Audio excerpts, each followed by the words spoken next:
우리만의 기술로 핵 추진 잠수함을 만들 수 있다. 그럼 왜 미국의 승인이 필요한 거냐? 사실 법적으로 미국의 승인이 필요하지는 않습니다. 안녕하세요. 유튜버 가나다입니다. 오늘은 제가 최근에 핫 이슈였죠? 핵 잠수함에 대해서 얘기를 나눠보고자 합니다. 미국 트럼프 대통령이 한미 팩트시트를 통해서 우리나라의 핵 잠수함 건조를 승인을 했습니다. 어떤 의미인지 이런 것들은 많이 다뤄진 것 같아요. 그래서 핵 잠수함 만든다고는 하는데 어떤 절차를 통해서 얼마나 걸려서 되는 것인지 다뤄보고자 합니다. 핵 잠수함이 무엇이냐? 많은 사람들이 핵무기를 많이 떠올리시는데 핵 잠수함은 핵무기와는 직접적인 관련이 없습니다. 여기서 말하는 핵 잠수함은 원자력 추진 잠수함으로 잠수함이 원자력 발전으로 가는 것을 의미를 합니다. 그런데 이제 핵 추진 잠수함을 하는 이유는 가장 기본적으로 더 빠른 속도로 갈 수 있고 그 다음에 더 오랜 기간 잠항을 할 수 있다는 의미에서 이점이 있는데요. 기본적으로 원자력 추진 잠수함이라고 했을 때 이게 연료를 저농축 우라늄을 사용하냐 아니면 고농축 우라늄을 사용하냐에 따라서 앞으로 설명할 이 절차적인 것이 굉장히 달라집니다. 일단 저농축 우라늄이라고 하면 저희가 LEU라고 하는데 우라늄 농축 정도가 20% 미만인 것을 이야기합니다. 저농축 우라늄으로 연료를 사용했을 때 가장 큰 단점은 이제 7년에서 10년 정도 주기에 따라서 연료봉을 교체를 해야 합니다. 그래서 연료봉을 교체한다는 의미는 사실상 잠수함을 완전 이렇게 절단을 내가지고 정비를 하는 과정에서 핵 폐기물도 나온다는 뜻이고 7년에서 10년 주기로 매번 연료봉을 교체한다는 게 쉽지 않기 때문에 이것이 가장 큰 단점이 될 수 있습니다. 고농축 우라늄을 사용한다고 할 경우에는 한 40년 이상 간다고 보기 때문에 잠수함이 취역해서 퇴역할 때까지 연료봉을 교체할 일이 없다고 봐도 무방할 것 같습니다. 실제로 미국에서 운영하는 모든 잠수함들은 이 고농축 우라늄이 들어간 HEU를 연료로 사용하는 잠수함입니다. 그래서 우리나라가 어떤 연료를 장착한 잠수함을 건조하기로 결정하느냐에 따라서 굉장히 법적 그리고 국제적으로 거쳐야 할 절차가 달라지게 됩니다.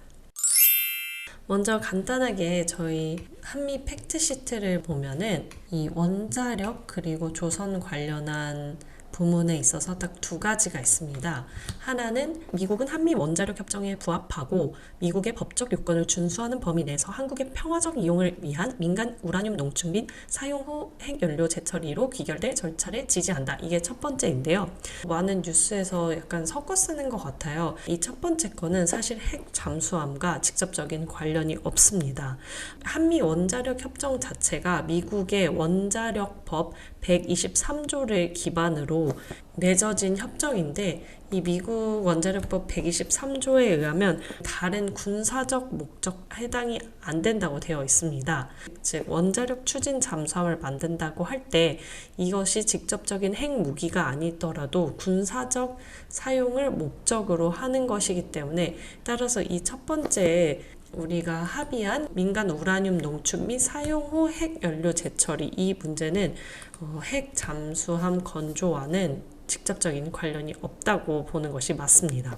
그렇다면 핵 잠수함과 관련된 거는 이 두 번째 건데요.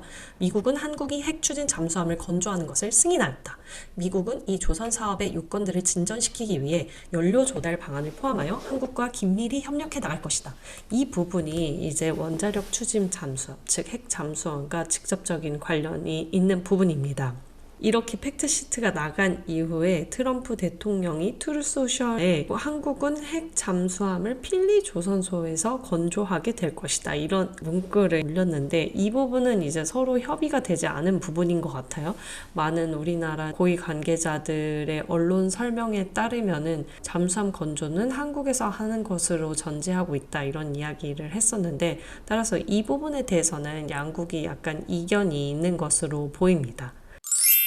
그렇다면 우리나라가 고농축 우라늄을 연료로 한 잠수함을 만들기로 결정했을 경우 어떤 절차가 있는지부터 먼저 알아보겠습니다. 쉽게 보면은 이제 호주 모델을 생각하면 될 것 같아요. 지금 이제 전 세계에서 핵을 보유하고 있지 않은 나라 중에 원자력 추진 잠수함을 가진 나라는 없습니다. 근데 이 원자력 추진 잠수함을 건조하려고 추진하고 있는 두 나라가 있죠. 하나는 호주이고 하나는 브라질입니다. 이 호주 같은 경우는 이 고농축 우라늄을 연료로 사용한 잠수함을 건조하려고 추진하고 있습니다.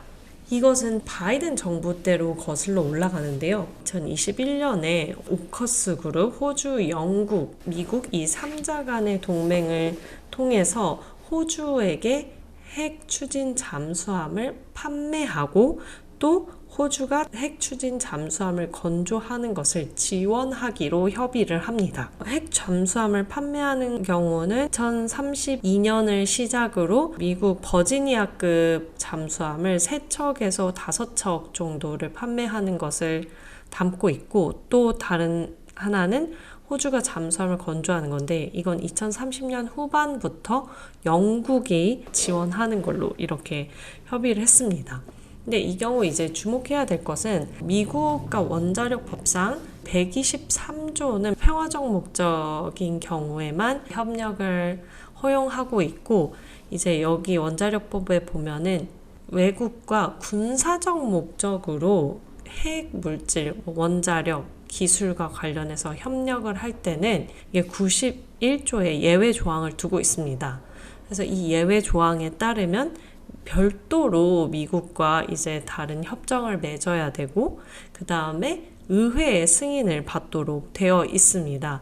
왜냐하면 원자력 관련된 기술의 정보가 이전되고 또 직접적으로 무기 관련 기술 그리고 핵물질 이런 것들이 이전되기 때문에 미국의 수출 통제를 받는 부분도 있다 보니까 이런 부분들을 다 묶어서 의회의 승인을 받도록 되어 있습니다.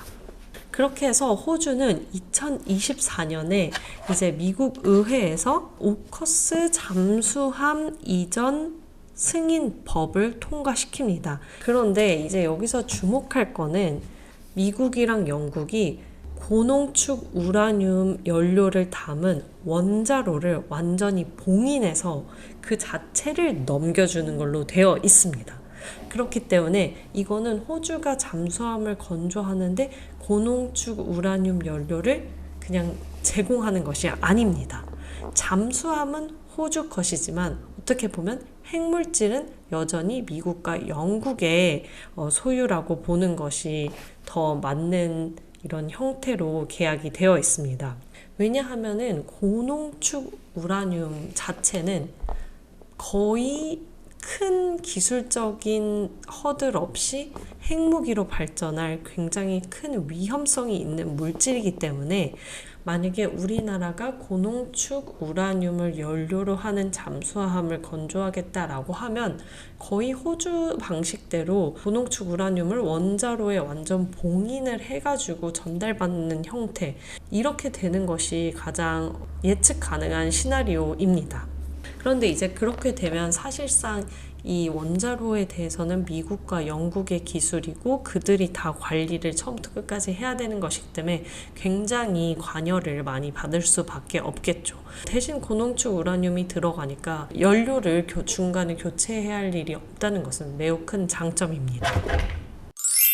그 다음에 만약에 우리나라가 저농축 우라늄을 연료로 사용하는 잠수함을 건조한다 하면 조금 이야기가 달라집니다.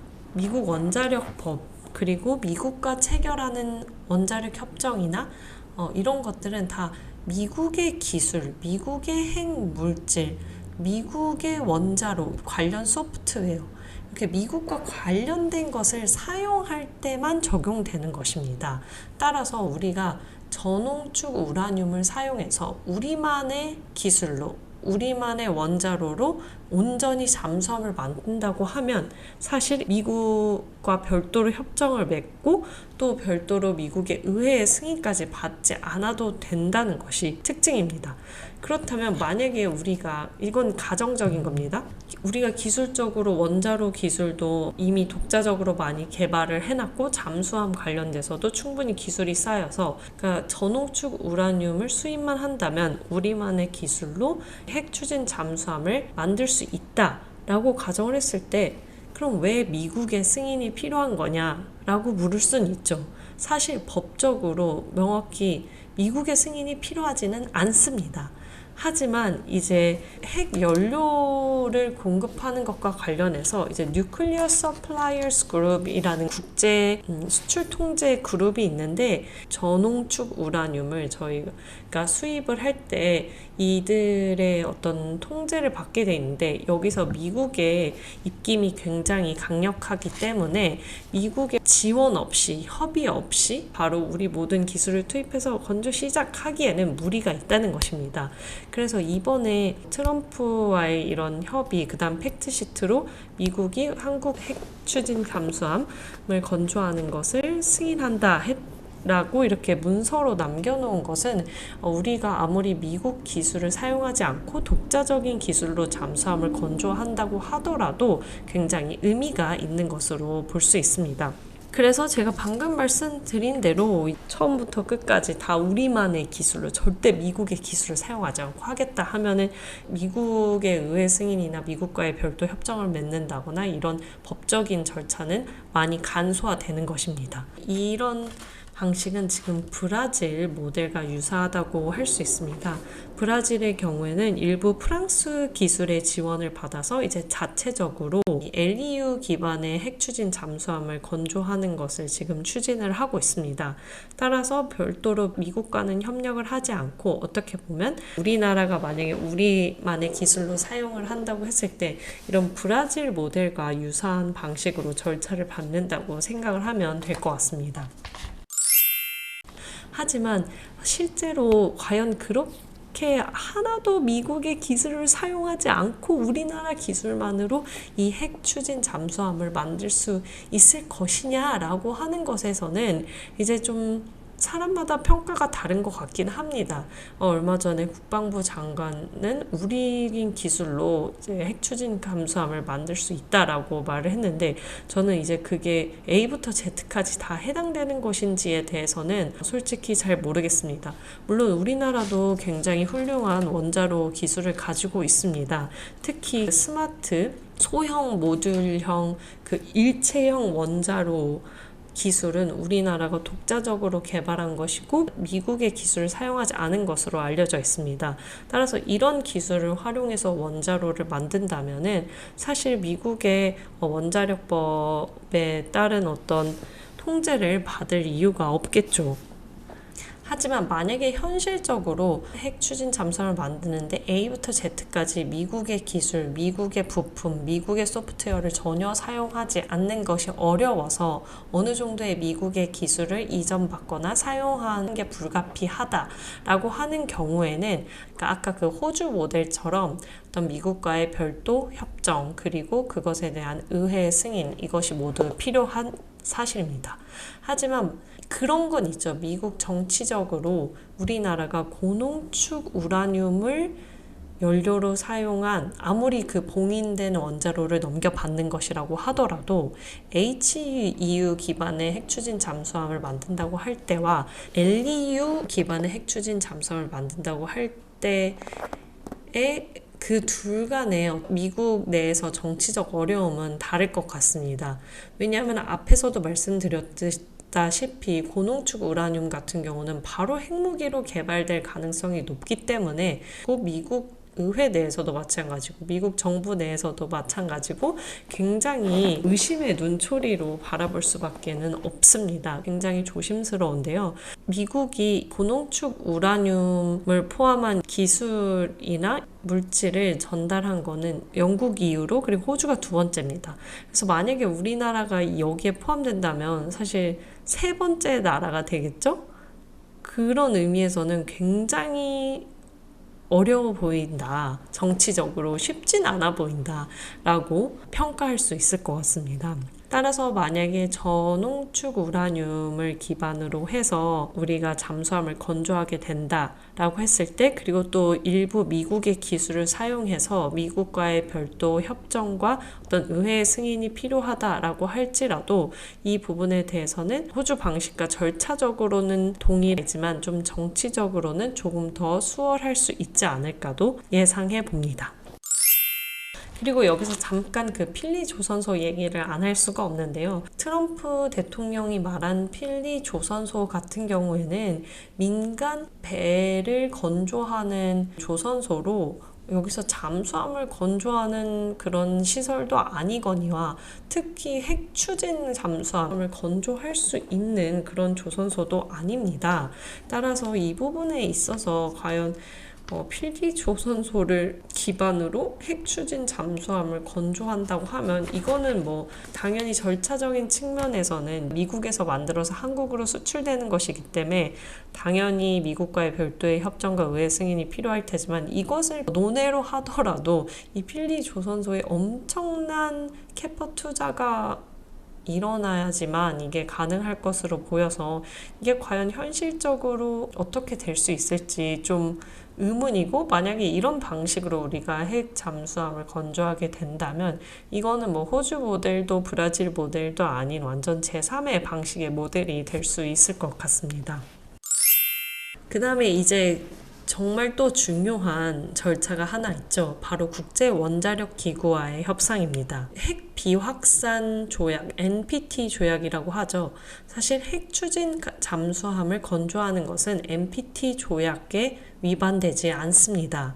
왜냐하면 NPT 조약 자체에서는 핵을 보유하지 않은 국가들이 평화적인 목적으로 핵 물질을 사용을 하는 것을 허용을 하고 있고, 대신 이것이 어떤 핵 무기나 폭발적인 핵 장치로 전환되지 않도록 IAEA 국제원자력기구의 세이프가드 조치를 받아들이는 것을 전제로 하고 있습니다.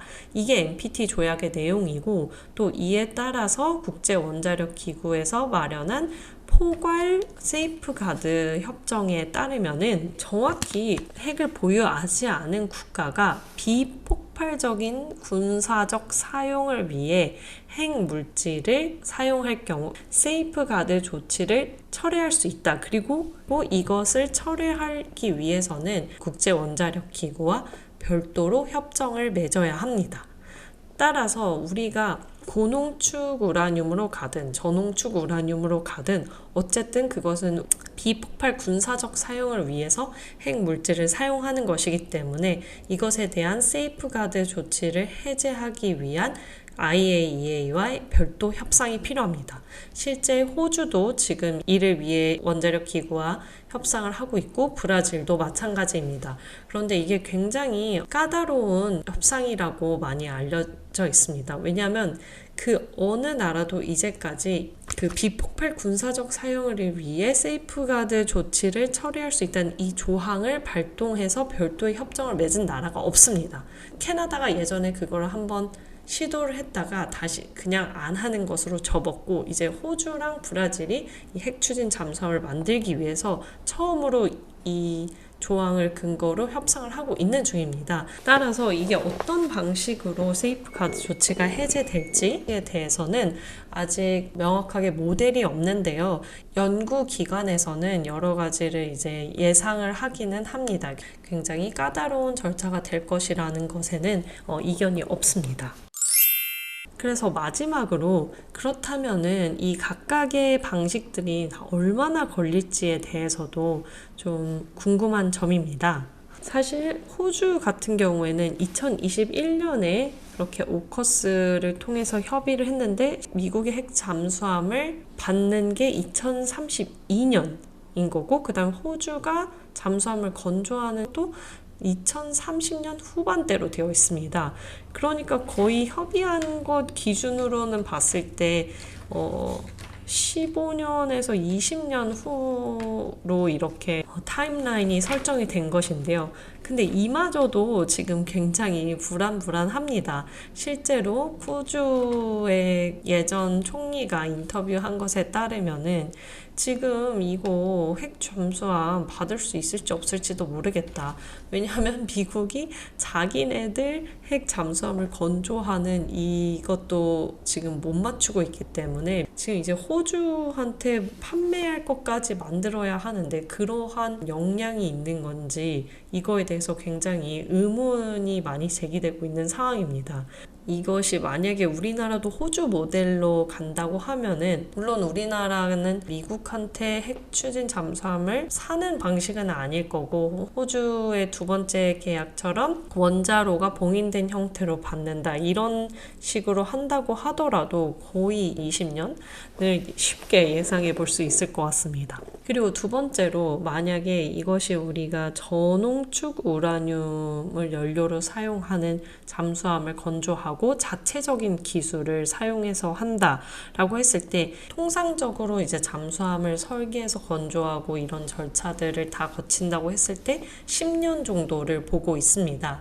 하지만 이것이 우리가 처음 만들어보는 핵 추진 잠수함이기도 하고 아까 말씀드렸다시피 미국의 기술을 1도 사용하지 않는다라는 전제하에 그러니까 미국의 법적인 그런 별도의 절차를 거칠 필요가 없다는 전제하에 잡으면 10년이기 때문에 아마 그거보다는 더 걸리지 않을까 하는 저의 예상입니다. 그리고 마지막으로 트럼프 대통령의 말대로 필리 조선소에서 건조를 한다. 네, 그거는 저는 얼마나 걸릴지 예상하지 않겠습니다. 정말 잘 모르겠네요. 네, 이것으로 제가 다른 뉴스나 어떤 유튜버들이 많이 다루지 않은 절차 부분에 대해서 좀 더 상세하게 다뤄봤습니다. 네, 그러면 저의 유튜버 가나다는 미국 이슈 위주로 계속 매주 영상을 업로드할 예정입니다. 그래서 저의 내용이 좋으셨다면 구독과 좋아요를 눌러주시길 바랄게요. 감사합니다.